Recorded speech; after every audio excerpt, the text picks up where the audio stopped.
रोज मी तुमच्याबरोबर वेगवेगळ्या भाज्या वेगवेगळ्या काही रेसिपी शेअर करत असते। आता काय झालंय की ऊन पडायला लागलंय आणि ऊन पडायला लागल्यानंतर भूक थोडीशी कमी होते, नुसतं पाणी पाणी होतं आणि काही वेळेस आपल्याला भाजी पोळीचा कंटाळा येतो, असं वाटतं लिक्विड काहीतरी घ्यावं लिक्विड फॉर्म मध्ये। तर म्हटलं आज आपण सूप कसं करायचं ते बघूया। आणि आपण कधी कधी हॉटेलमध्ये जातो तर पहिल्यांदा स्टार्टर म्हणून आपण सूप ऑर्डर करतो, मग मंचाव सूप आपण बऱ्याच वेळेला हॉटेलमध्ये घेत असतो, पण ते अगदी घरी कसं तयार करायचं ते तुमच्याबरोबर शेअर करणार आहे। ते पण जे काही रेडीमेड पाउच मिळतात आपले काही चिंग्स कंपनीचं किंवा वेगवेगळ्या प्रकारचे मंचाव सूपचे जे पाउचेस मिळतात बाहेर, तर ते यूज करायचे नाहीत आपल्याला। ते यूज न करता घरगुती आणि खूप छान चविष्ट अगदी restaurant style veg Manchow soup कसं करायचं ते आज तुमच्याबरोबर मी शेअर करणार आहे।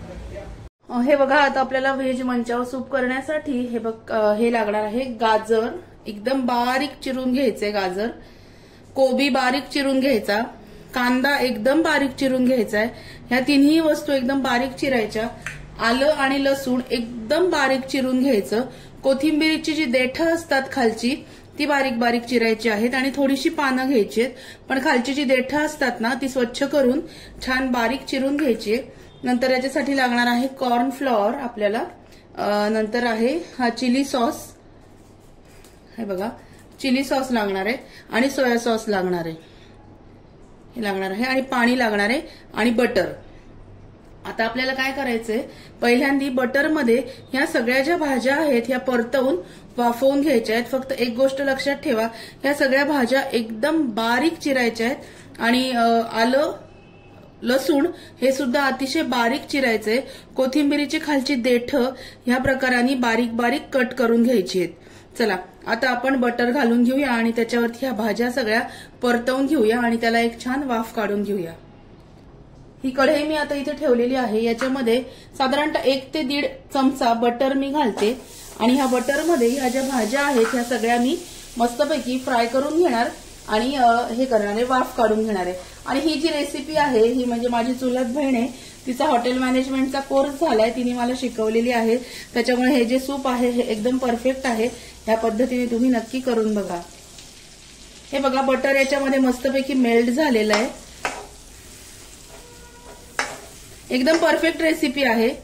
कारण माझी बहीण जी आहे चुलत बहीण ती ताज हॉटेलला होती, हॉटेल मॅनेजमेंटचा कोर्स झाल्यानंतर तिने बरेच दिवस इथे प्रॅक्टिस केली, बरेच वर्ष प्रॅक्टिस केली, त्याच्यामुळे तिने ही रेसिपी माझ्याबरोबर शेअर केलेली आहे आणि ही परफेक्ट आहे, ती तुमच्याबरोबर आज मी शेअर करते। आता हे बटर छानपैकी मेल्ट झालंय, याच्यामध्ये आधी कांदा परतून घेऊया। कांदा थोडासा गोल्डन ब्राऊन झाल्यानंतर मग कोबी आणि गाजर आपण याच्यामध्ये घालणार आहोत।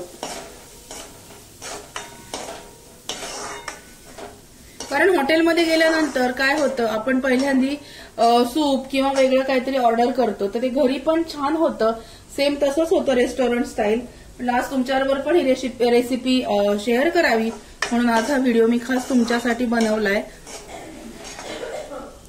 हा कांदा थोडासा सोनेरी रंगावर परतून घेऊया आणि आपण जे सूप घेतो त्याच्यातल्या ज्या भाज्या असतात त्या हाफ कुक असतात, म्हणजे पूर्ण त्या कुक झालेल्या नसतात, त्या थोड्याशा कचरट असतात, पण आपण हा कांदा जो आहे याच्यावर परतून घेतला, याच्यामध्ये आपण घालणार आहोत कोबी आणि हे गाजर अंदाजाने घालतीये मी आणि मी जास्त चिरून ठेवलं होतं, याच्यामध्ये घालून घेऊया आणि मग कमी वाटलं तर आपण परत याच्यामध्ये ऍड करू शकतो।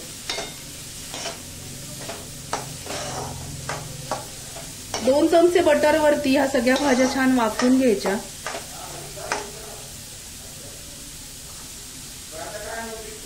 हे बघा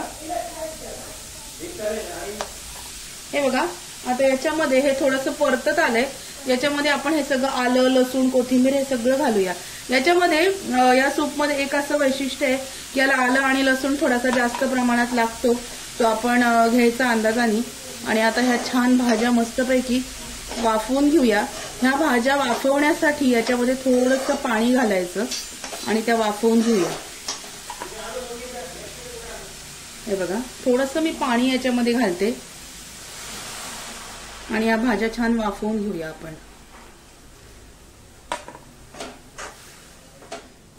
म्हणजे थोड्याशा त्या कुक झाल्या पाहिजे, अगदी कच्च्याच राहायला नकोत म्हणून। हे बघा, आता मी झाकण ठेवते याच्यावर आणि याला मस्तपैकी एक वाफ काढून घेऊया. म्हणजे याच्यातला जो गाजर आणि कोबी जो आहे हा थोडासा शिजला पाहिजे. अगदी कच्चं राहिलं तर पोटात दुखतं, म्हणून थोड्याशा पाण्यावरती शिजवून घेऊया. झाकण ठेवते मी याच्यावर आणि या भाज्या शिजवून घेऊया. भाज्या शिजतायत तोपर्यंत आपण कॉर्नफ्लॉवरची स्लरी करून घेऊया. याच्यामध्ये कॉर्नफ्लॉवर 1 चमचाभर कॉर्नफ्लॉवर टाकायचं आणि त्याची पेस्ट करून घ्यायची. पाण्यामध्ये 1 चमचाच घालायचंय आपल्या सूपला घट्टपणा येण्यासाठी.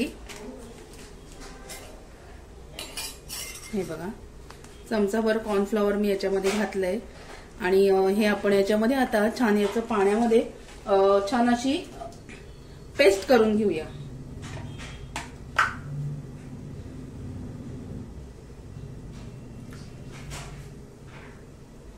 कारण पाण्याला घट्टपणा येण्यासाठी प्रत्येक सूपमध्ये कॉर्नफ्लॉवर हे यूज करतात आणि ते मस्ट आहे. कारण त्याच्याशिवाय सूपला घट्टपणा येणारच नाही, दाटसरपणा येणार नाही. त्याच्यामुळे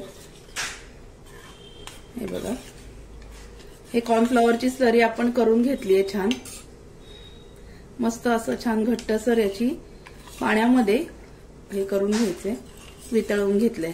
भाज्या छान शिजवून घेऊया आणि मग बोलते मी तुमच्यासोबत. हे बघा, आता आपल्या छान भाज्या वाफवल्या गेल्या असतील. बघूया, मी झाकण काढते. भाज्या मस्त वाफवल्या गेलेल्या आहेत आणि आपल्याला सूपला जशा लागतात तशा पण झालेल्या आहेत. आता आपण याच्यामध्ये पाणी घालून घेऊया. अंदाजाने पाणी घ्यायचं, तुमचे किती मेंबर आहेत त्या दृष्टीने.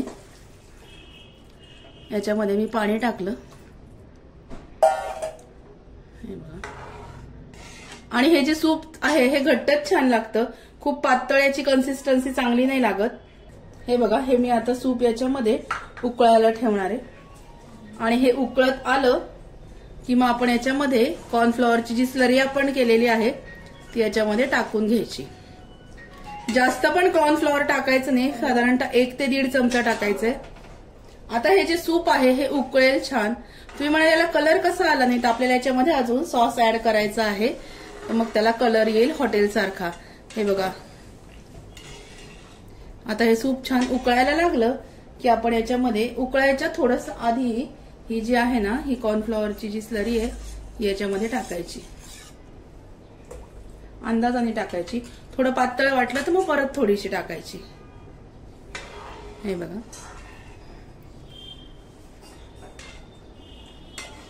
आणि हे छान मस्तपैकी आता हे कॉर्नफ्लॉवरची पेस्ट आपण याच्यामध्ये टाकली आहे. हे झाल्यानंतर हे मस्तपैकी उकळून घ्यायचंय आपल्याला. बघा, आता त्याला छान उकळी आलेली आहे. मस्तपैकी मस्त उकळलंय आपलं सूप, म्हणजे उकळी फुटायला लागली याला. आता हे बघा, याला उकळी फुटायला लागली. आता हा जो सोया सॉस आहे हा मी तुम्हाला मगाशी दाखवला. हा सोया सॉस आपल्याला ही अर्धी वाटी सोया सॉस आपल्याला याच्यामध्ये ऍड करायचा आहे.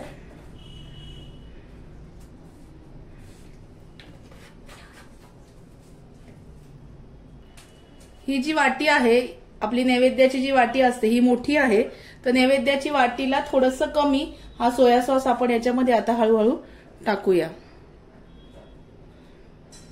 आणि चिली सॉस पण तेवढाच टाकायचा आहे. त्याचा कलर पण बघा सेम तसाच झालाय. हे बघा, आणि आता आपण याच्यामध्ये चिली सॉस पण टाकून घेऊया. हॉट चिली सॉस आहे माझ्याकडे, तर हा चिली सॉस पण आपण याच्यामध्ये टाकायचा. खूप जास्त टाकायचा नाही.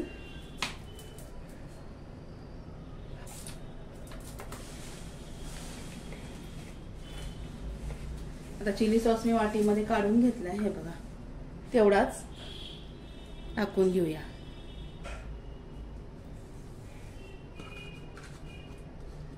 याच्यामध्ये मी चिली सॉस आणि हे सोया सॉस याच्यामध्ये ऍड केलाय. आता हे चिली सॉस आणि सोया सॉस ऍड केल्यानंतर बघा सेम तसंच टेक्स्चर आणि सेम तसाच कलर या सूपला आलेला आहे. आणि आता याच्यामध्ये आपण मीठ घालून घेऊया. हे बघा, खूप सुंदर होतं, नक्की करून बघा या पद्धतीने। चवीनुसार मीठ घालूया आपण याच्यात, मीठ,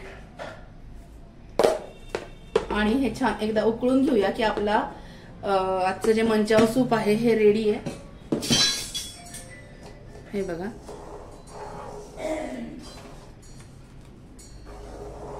उकळलं की काय होईल, कॉर्नफ्लॉवर टाकलंय त्याच्यामुळे ते जरा त्याला थिकनेस येईल, म्हणून जरा याला थोडीशी उकळी काढून घेऊया। हे बघा, आपलं व्हेज मंचाव सूप रेडी आहे। हे बघा, मस्त घट्ट झालंय। आजचा व्हिडिओ तुम्हाला कसा वाटला? या स्टेजला आल्यानंतर हे सर्व्ह करण्यासाठी रेडी होतं, आपण आता ते सर्व्ह करूया। चला, मंचाव सूप रेडी आहे, आता मी बाउलमध्ये सर्व्ह करते। वाह, खूप सुंदर झालंय। हे बघा, सेम तसंच झालंय, एकदम रेस्टॉरंट मध्ये असतं तसं। आणि हा जो व्हिडिओ आजचा आहे, हा मंचाव सूपचा, हा तुम्हाला कसा वाटला? तुम्हाला जर आवडला असेल तर नक्की करून बघा ही रेसिपी। शेअर सबस्क्राईब नंतर केलं तरी चालेल, पण ही रेसिपी तुम्ही आधी करून बघा, सेम तशीच होते, हॉटेल सारखंच याचे सूप होतं। याच्यामध्ये फक्त फ्राईड नूडल तुम्ही ऍड करून घ्यायचे, ते पण तुम्हाला विकत मिळतात। याच्यामध्ये फ्राय नूडल ऍड करायचे, फ्राईड नूडल जे मिळतात चायनीजमध्ये, चायनीजच्या दुकानात, ते फक्त याच्यात ऍड करायचे। आणि हे सूप नक्की तुम्ही करून बघा। आजचा व्हिडिओ तुम्हाला कसा वाटला ते मला नक्की कळवा। व्हिडिओ आवडला असेल तर व्हिडिओला लाईक करा, शेअर करा, सबस्क्राईब करा, आणि हे सूप नक्की करून बघा, एकदम परफेक्ट होतं। नक्की करून बघा आणि मला कळवा। तोपर्यंत भेटूया नवीन व्हिडिओमध्ये नवीन विषयाबरोबर उद्याला। तोपर्यंत स्वतःची काळजी घ्या, बाय बाय।